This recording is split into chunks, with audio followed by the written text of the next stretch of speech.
Lokesh office కాడకు రమ్మన్నారు, అక్కడికి వెళ్ళాము, అక్కడ కూడా ఇవ్వాల. ఛార్జీలు పెట్టుకుని ఆటోలు కట్టుకుని కలెక్టర్ ఆఫీస్ లో పెట్టమన్నారు, కలెక్టర్ ఆఫీస్ లో పెట్టాం. కలెక్టర్ ఆఫీస్ లో కూడా ఇవ్వాల మాకు డబ్బులు. సచివాలయంలో 3 సార్లు పెట్టాం, 3 సార్లు ఇవ్వాల. లోకేష్ ఆఫీస్ కాడికి వస్తే ఆయన ఉంటున్నాడు, ఆయన మాట్లాడుతున్నాడు అన్నారు. మేము వెళ్ళేపాటికి ఆయన లేడు, వెళ్ళిపోయాడు. మేము 10 దాకా 11 దాకా ఎప్పుడు తెల్లారు ప్రభుత్వం అని అంటున్నారు కదమ్మా. మంచిది, చాలా మంచిది. ఎందుకంటే ఇదే వరదలు వచ్చిన వాళ్ళకి ఇవ్వాలిగా. నష్టపోయాంగా 10,000 అయింది మా బండికి బాగా చేయించుకుంటాకి. బిల్లులు కూడా ఇచ్చా నేను, ఒక్క రూపాయి ఇవ్వాల. రాలే మాకు. అంటే మీకు జగన్ ఉన్నప్పుడు ఎలా అనిపించింది మరి? మాకు ఇల్లు ఇచ్చాడు జగన్, ఇల్లు ఇచ్చాడు. నాకు ఆపరేషన్ అయింది ఆరోగ్యశ్రీ మీద జగన్ ఉండగానే.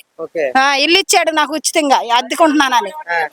1500 కూడా వేస్తానన్నాడు, వేయలే. గ్యాస్ బండ డబ్బులు వేయలే. ఉచిత గ్యాస్ అన్నారు కదమ్మా, ఇలా ఇంతవరకు లేదు. అది కూడా లేదు. ఫ్రీ బస్ కూడా లేదు మాకు. అసలు బస్ రూటే లేదు మాకు. బస్సే రాదు ఇటు, ఆటోలకి వెళ్ళాలి మేము. జగనే చేశాడని అంటున్నారు కదా ఇలా. ఏమని జగన్ ఎందుకు చేశాడు? జగన్ చేశాడో ఏం చేశాడో, మాకు బస్ రూటే లేదు. అంటే జగన్ 5 సంవత్సరాల్లో మీకు ఎలా అనిపించింది? మాకు బానే ఉంది.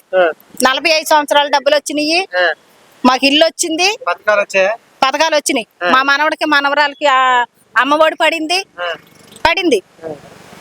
అది అంటే జగన్ చాలా మందికి అన్యాయం చేశారు ప్రజలకు అంటున్నారు. ఎవరికి అన్యాయం చేశాడు అని చెప్పమని వచ్చి, మాకైతే చేయలే. మంచి చేశారా? మంచిగా చేశాడు. మరి ముందు రోజులు మళ్ళా జగనే వచ్చినట్టయితే కానీ దేవుని చిత్తం అది. దేవుని చిత్తం లేదే ఏమి జరగదు కదా. దేవుని చిత్తం అది. జగన్ రావాలంటే జగనే వస్తాడు, వీళ్ళు ఏ మోసం చేయకుండా ఉంటే. ఇల్లు మంచి చేస్తున్నారంట ఈ 6 నెలల నుంచి. ఏ మంచి మాకేం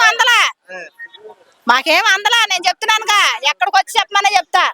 ఇగో సచివాలయంలో 2 సార్లు పెట్టా నేను కాగితాలు వరదలకి, రాలా. కలెక్టర్ ఆఫీస్కి వెళ్ళమన్నారు, కలెక్టర్ ఆఫీస్కి వెళ్ళాం, రాలా. ఎంఆర్ఓ ఆఫీస్ కాడ ఎక్కడ పెట్టమన్నారు, పెట్టాం, రాలా. మళ్ళీ లోకేష్ ఆఫీస్ కాడకు రమ్మన్నారు, వెళ్ళాం, రాలా. 5 సార్లకి ఆటోలు కట్టించుకొని వెళ్ళాం, రాలా డబ్బులు.